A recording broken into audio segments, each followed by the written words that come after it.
Hello and welcome back to my kitchen. Today we are going to be making cottage fries. So it's Memorial Day today and we have a lazy day together as a family.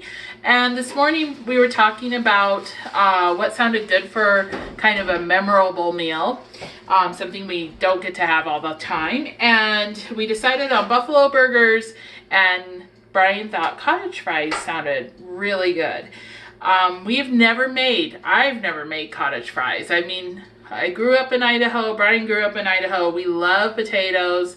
We've made homemade fries of all sorts of different types before, but we've never made cottage fries. So most of the recipes that I show you are tried and true. This one is not. So we're trying something fun together. So come and join the fun. So what we're gonna do is we have four, I know this is three, but it's technically four. Four potatoes that I've peeled, and they're just raw russets. And here we have 2 cups of warm water.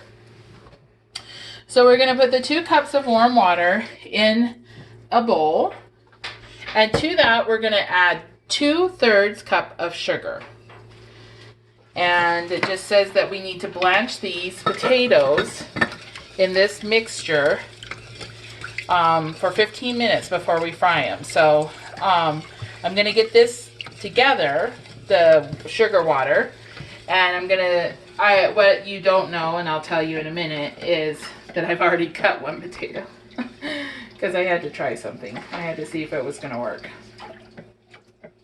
I was willing to be a little bit experimentative with you, but I wasn't willing to be totally. I had to know a little bit was going to work. Okay, so you can see now that my sugar is dissolved in the warm water. I'll stop stirring so it doesn't look like, yeah, you can see it's clear. That's how you know it's dissolved.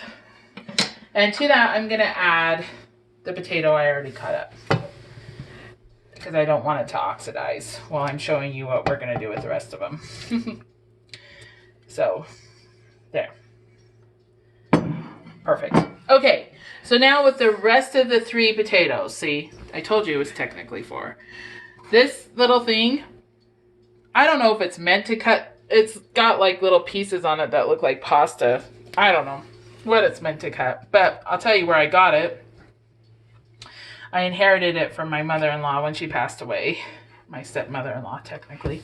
But it cuts potatoes like a dream. So what we're going to do is we're going to take our raw potato, and we want about 1/4 inch slices. So we're just going to slice down in 1/4 inches.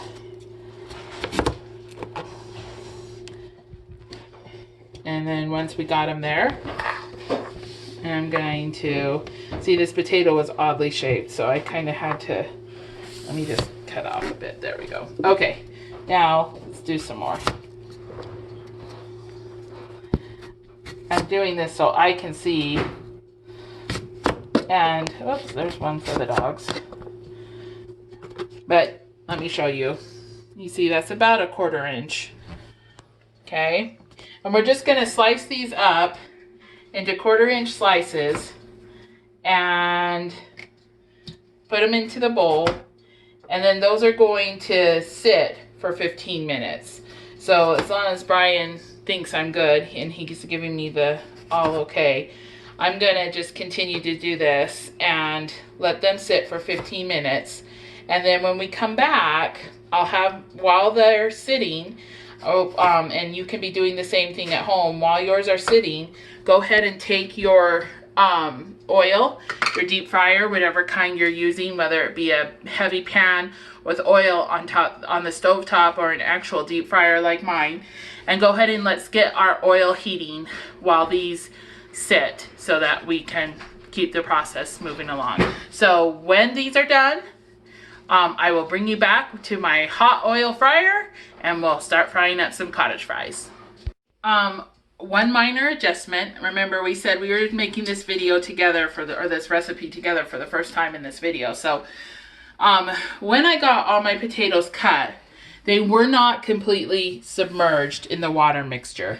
So I went ahead and I whipped up a little bit more of our sugar water mixture so that they all are completely submerged. So when you see the description of the ingredients on the YouTube video and it's different from what I'm saying in the video, you'll know why. Okay, so don't think she's crazy. Well, I am crazy, but not in this instance. And then the other thing to get ready while these are waiting their 15 minutes is, in addition to your fryer, you also want to get like a tray lined with a paper towel, because one thing I forgot to tell you is once these have sat in that sugar water for 15 minutes, we're going to take and dump the water out, and then you'll be here with me to do this, but and then we have to dry them before we fry them. And so when we come back, we'll actually be doing that, and then we'll stick them in the fryer. So just a minute. Okay, welcome back. 15 minutes has transpired, and now we're to the point that we are going to be getting these potatoes out of the water. Here's what it ended up looking like. I had a nice full, you need to make sure, going into the 15 minutes, you need to make sure that every potato is covered, okay? So I actually ended up having to make a little bit more water to ensure that all of my potatoes were covered. I'm going to keep the original ratio that I gave you, but just know that if you've used bigger potatoes like I did, and when you get to this point, not all your potatoes are covered, just whip up another bit of water, just the same way I did. You can even half it if you need to. So what we're going to do is, I've got this sieve. Now, the reason it's important to get these completely dry, you can use paper towels. I'm low on paper towels because Amazon is out. And I keep forgetting to put it on my traditional shopping list for Brian to pick up. But the reason you want to get these nice and dry is because when water hits hot oil, it explodes. So you don't want to deal with hot oil splattering in your face, causing all sorts of problems. And so you're doing oil. What do you do the oil at in preparation for when you get ready to fry? Oh, yes. When you're letting these sit in the water for 15 minutes, you can put your oil on to heat up. It needs to be at 325 degrees. Okay, whether you're using a traditional fryer like I'm using, or you're going to use a pot with oil in it, a heavy pot with oil in it, 325 degrees is your magic temperature. So we're going to just get these, now that they're completely dry, we're just going to put them on a baking sheet on a paper towel, and go ahead and get all of these drained off. And then when we come back, I'll show you how to fry them. The cutest little thing in the whole world. Aren't you taping? I am taping this. Do you guys see how cute my wife is? She's amazing. Amazing. Okay, we're back. Okay, we are back. And I wish you could smell my kitchen. It smells so good in here. The charcoals are going for our burgers.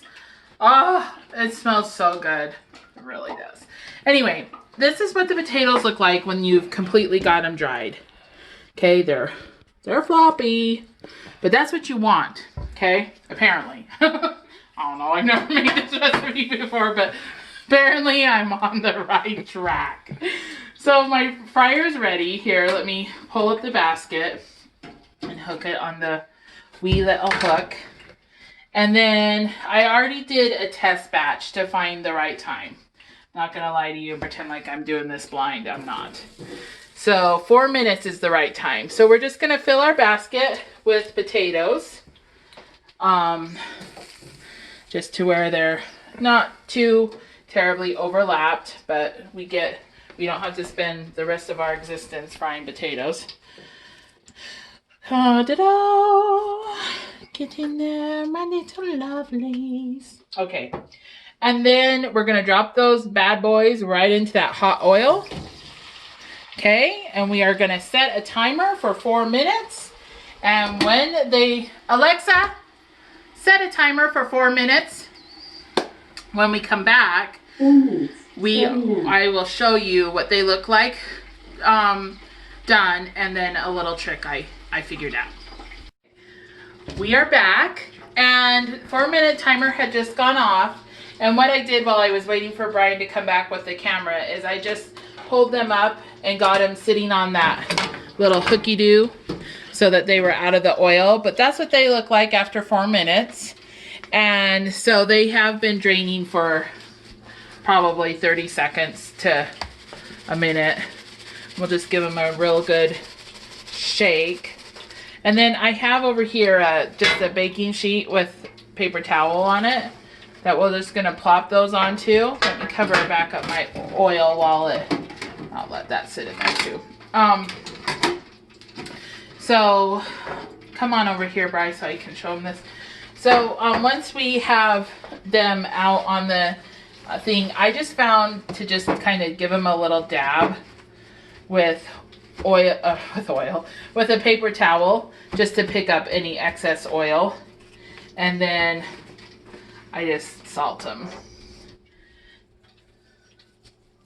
Just like that, just a couple of good shakes. And then in the oven here, I have a it's not a 9 by 13, but it's a 9 by 13-ish shaped pan that I'm just keeping them warm. You can see my test batches. Too little time, too much time, 4 minutes was perfect. So those were the test batches. Oh, Brian wants one. So they said that a couple of the critiques on the recipe is that they're better double fried. I don't think so. To me, this tastes like if you've ever been to a diner, a roadside diner in Idaho, and they make they cut the russet, they fry it, they give it to you with a burger. That's what these taste like. They've got that texture in the center that's just that fresh potato texture, and then the outside is crisp. So to me, this is perfect. I didn't even try to double fry them because I was like, why would you do that? People from Idaho, not from Idaho, said that, I guarantee it. But anyway, so I like them like this. I think this is perfect. And really, there's nothing else to show you. I'm just gonna finish frying my last batch here, and that's it. So that's cottage fries in a nutshell. It's definitely a keeper recipe that I will be writing down in my book and definitely keeping for future use here at home. So other than that, thank you for joining me for making cottage fries. Thanks for being my little lab rats with me. And we lab rats did a good job today. I think you'll really enjoy this recipe. So other than that, all I have to say is I love you, we love you, God loves you, and God's got this.